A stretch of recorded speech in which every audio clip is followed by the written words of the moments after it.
Alors, dans cet exercice, nous allons voir comment gérer les listbox en C#.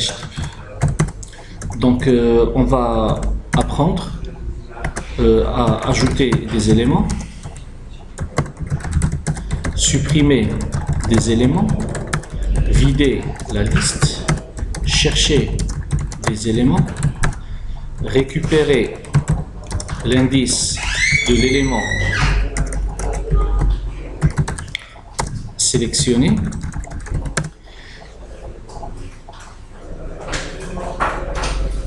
et on va voir vérifier si un élément existe. Alors pour faire tout ça, sur Visual Studio, je vais insérer une list box. Je vais insérer une list box. Il faut souligner comme quoi la list box et le combo box fonctionnent exactement de la même façon et on les programme aussi de la même façon. La seule différence entre les deux, c'est qu'un combo box est une liste déroulante. Il occupe moins d'espace et il intègre une zone de texte de recherche. Il y a une zone de texte, il y a un bouton pour faire dérouler la liste et puis après il y a la liste qui est cachée. Et je peux commencer à faire la recherche dans cette zone de texte et il va m'aider. La list box, normalement, il occupe plus d'espace, mais il affiche tous les éléments. Et si jamais le nombre des éléments est très grand, il y a un ascenseur qui va s'afficher ici. Nous, on va travailler sur la list box et le travail sur le combo box se fait exactement de la même manière. Donc, ma list box, elle est là. Elle est nommée, excusez-moi, c'est pas list view, ça c'est list view, attention. Il faut faire list box, c'est celle-là. Donc ma list box, elle est là. Et je vais ajouter les boutons que je vais programmer juste à côté. Bon, je vais insérer une zone de texte qui va m'aider à faire l'ajout. Et je vais insérer le premier bouton d'ajout ici et je vais insérer les autres boutons pour le reste des fonctions en bas.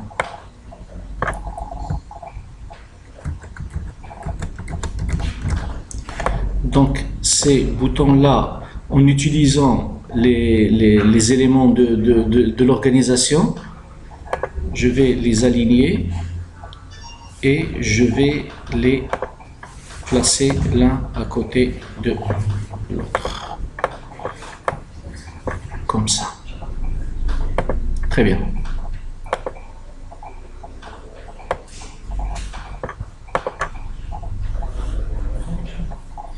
Bon. Ce bouton-là, je vais écrire dessus « Ajouter ». Ce bouton-là, je vais écrire « Élément en cours ». Ce bouton-là, je vais l'appeler indice de l'élément en cours. Ce bouton-là, je vais l'appeler supprimer l'élément en cours. Pour ce bouton-là, je vais vérifier si un élément est sélectionné. Ici, je vais faire vider la liste. Voilà, ce bouton-là, je vais le laisser en bas, je vais l'appeler quitter.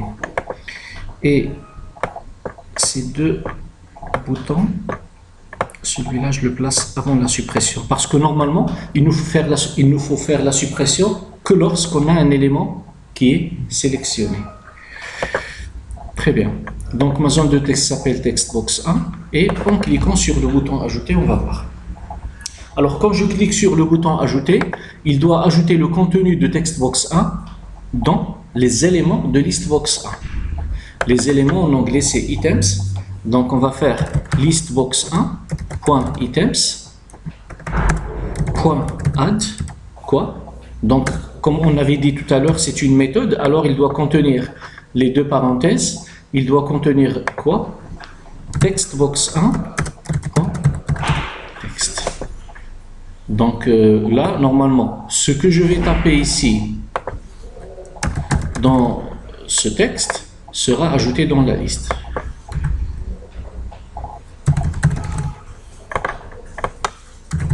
il est ajouté. Sauf que, bien sûr, si je reclique une autre fois, il sera ajouté 2 fois ou même plusieurs fois. Il n'y a pas de vérification si l'élément existe ou non pour ajouter. Et s'il y a du vide, bien sûr, le vide sera ajouté. Donc voilà, on a vérifié comme quoi le vide a été ajouté. Tout ça, on va le vérifier lorsqu'on va apprendre à programmer le reste des boutons. Comme ça, on ne va pas ajouter quelque chose qui existe déjà. On ne va pas ajouter du vide. On ne va pas ajouter des vides avant et après, tel que ça va se passer ici. On va enlever les vides par programme, hein, et on va voir comment faire le reste. Alors, dans ce bouton-là, je veux récupérer l'élément en cours. Ça veut dire, si je suis sur février et je clique sur ce bouton, il va m'afficher dans un message box, quoi? Février. Donc, l'élément en cours d'une liste box, on le fait tout simplement listbox 1.text.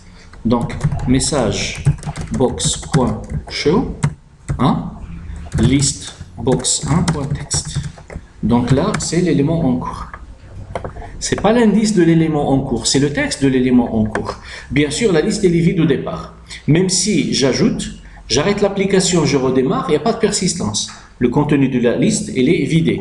Si jamais je souhaite que la liste soit initialisée avec un contenu, je viens vers Items, Collection, ici sur les propriétés de listbox 1, hein, et j'ajoute ici quelques éléments. Donc, ligne 1, ligne 2, ligne 3. Comme ça, la liste aura toujours ce contenu. Voilà. Maintenant, quand je sélectionne ligne 2, l'élément en cours, c'est ligne 2. L'élément en cours, c'est ligne 3. Et si jamais j'ajoute quelque chose, maintenant l'élément en cours, c'est ligne 3. Et maintenant, l'élément en cours, c'est janvier. Donc, pour afficher l'élément en cours, il suffit de récupérer le texte de la zone de la liste box. Bien sûr, si aucun élément n'est sélectionné, l'élément en cours est vide. Parce qu'il n'y a rien qui est sélectionné. Maintenant, je veux récupérer la position, ou ce qu'on appelle l'indice, de l'élément en cours. Donc, message box.show listbox1.items.selected, donc sans items, listbox1.selected index.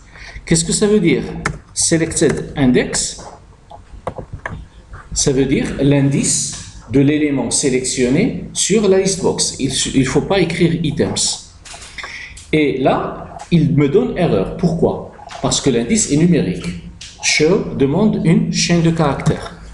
Point to string. Ok? Donc maintenant, j'ai la ligne 2 qui est sélectionnée, c'est la position 1. Parce que le premier, c'est la position 0, la position 1 et la position 2. Si aucun élément n'est sélectionné, comme on a vu tout à l'heure sur l'autre exercice avec index off, il va me donner -1. -1 prouve comme quoi aucun élément n'a été sélectionné. Donc, on va vérifier si un élément est sélectionné. Comment? Pour vérifier qu'aucun élément n'a été sélectionné, on va tester sur listbox1.selectedIndex. Et on va faire if s'il est égal -1, ça veut dire qu'aucun élément n'est sélectionné. Donc, message. Là, je travaille sur vérifier si un élément est sélectionné. Il s'appelle 5, mais c'est sa position. Messagebox.show messagebox.show aucun élément sélectionné. Else message box, je vais faire ça.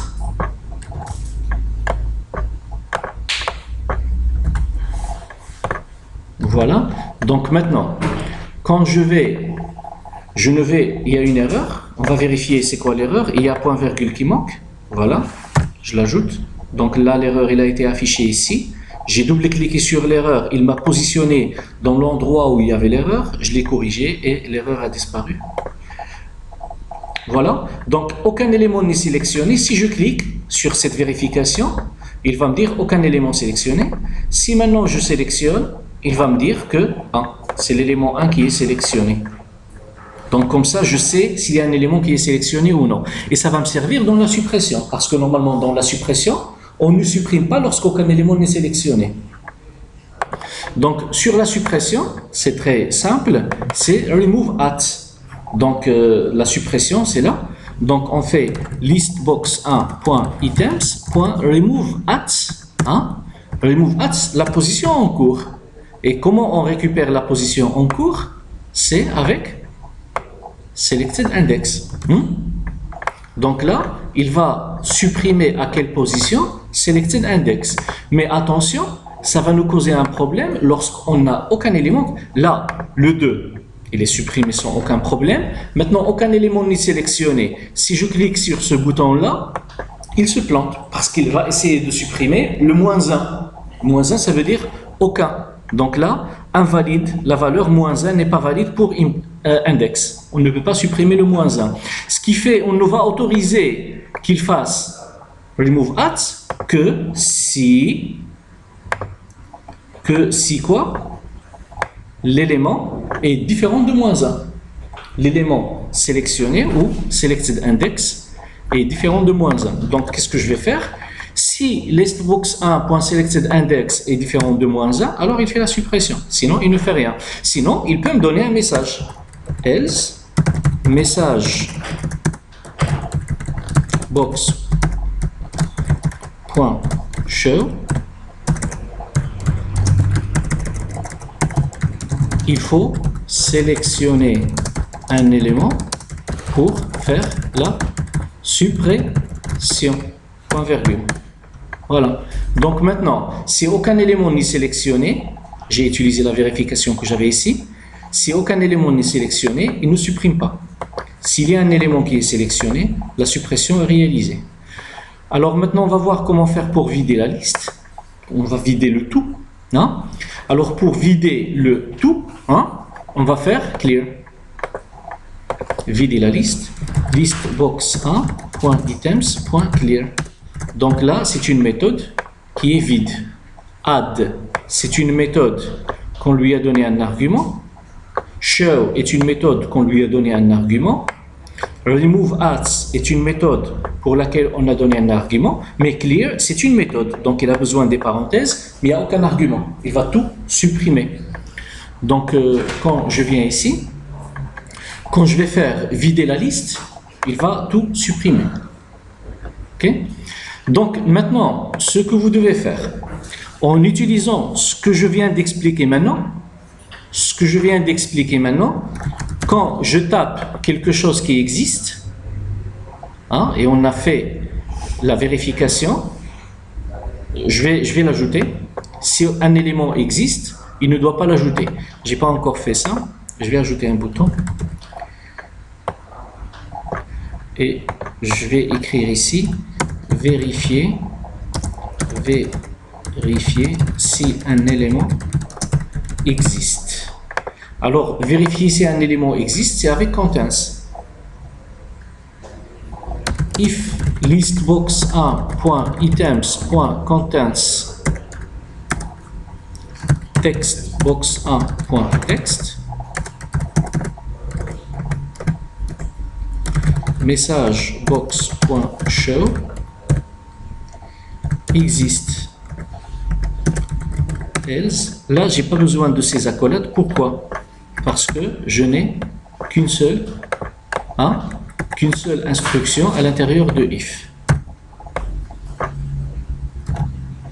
Else, il va m'afficher n'existe pas, par exemple. Donc là, avec contents, je vérifie si un élément existe. Donc là, pourquoi il me donne erreur ici? C'est pas parce qu'il y a point virgule qui manque, parce qu'après if, on ne fait pas de point virgule. C'est ce parenthèse-là qu'il faut fermer. Voilà. Donc maintenant, ligne 2 existe Si je clique sur vérifier si un élément existe, il va trouver comme quoi elle est existante. Il va me dire existe. Ligne 5 n'existe pas. Mais ligne 2, comme ça, est-ce qu'il existe ou non? Est-ce qu'il existe ou non? Il n'existe pas. Il va trouver comme quoi il n'existe pas. Parce que celle-là, elle est écrite en minuscule, celle-là, elle est écrite en majuscule. Et là, il va falloir travailler avec to upper. Il va falloir travailler avec to upper. Le contenu de la liste doit être en majuscule et ce qu'on tape ici doit être converti en majuscule avec la méthode to upper. La méthode to upper s'écrit comme ça. Une chaîne, point, to upper. Et on l'avait vu dans le cours des les chaînes de caractères. Donc votre exercice maintenant, c'est de refaire ce que j'ai fait et au moment de l'ajout, il doit vérifier si l'élément existe avant de l'ajouter. S'il existe, il ne doit pas l'ajouter, il va me donner un message d'erreur. S'il n'existe pas, il l'ajoute. Et on ne doit pas autoriser l'ajout des chaînes vides. Et si on tape quelque chose qui commence par le vide, il doit éliminer le vide en utilisant la fonction trim. C'est exactement les mêmes fonctions qu'on utilise, donc la fonction trim, comme ça. Il enlève les espaces avant et après le mot. L'exercice est clair? Oui. Hein? Très bien.